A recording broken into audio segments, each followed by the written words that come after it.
Allez Hervé, on file avec vous du côté d'Aix avec la Fondation Vasarely, alors qui était un petit peu mal en point ces dernières années, mais ça y est, elle fait peau neuve, ça va beaucoup mieux et on peut découvrir les œuvres de Victor Vasarely. Oui, alors c'est vrai que cette fondation Vasarely, vous l'avez certainement vu, parce que vous elle est placée au Jardin de Bouffan Aix-en-Provence, soit en descendant par l'autoroute, soit en vous promenant, soit en vous disant j'en ai entendu parler, je vais aller voir. Alors pendant longtemps on était un petit peu déçus, c'était pas ouvert aux bonnes heures, il n'y avait que les œuvres monumentales. Bon, c'est vrai qu'il y a eu des tas de soucis après la mort de ce grand artiste, vraiment visionnaire d'origine franco-hongroise, qui avec l'art cinétique en fait, c'est vraiment le maître de ce style artistique. C'est-à-dire c'est quoi? C'est l'art plastique qui introduit les formes géométriques comme ça démultipliées.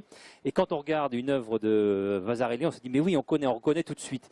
Alors peut-être que son style a été aussi passé un peu de mode pendant une certaine période. 13 années voilà. 60-70, Ouais, le côté psychédélique. Mais, voilà, il y a un côté très psychédélique parce que justement en jouant avec les reliefs, les formes très géométriques, etc., il a créé un style très, très original et très personnel. En tout cas, il y a cette fondation Vasarely.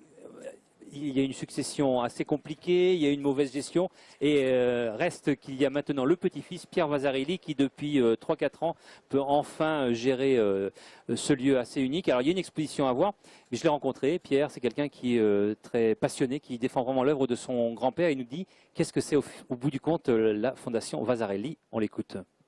Alors, ce bâtiment est une institution donc de droit privé qui a été voulu comme étant le deuxième temps fort de cette institution.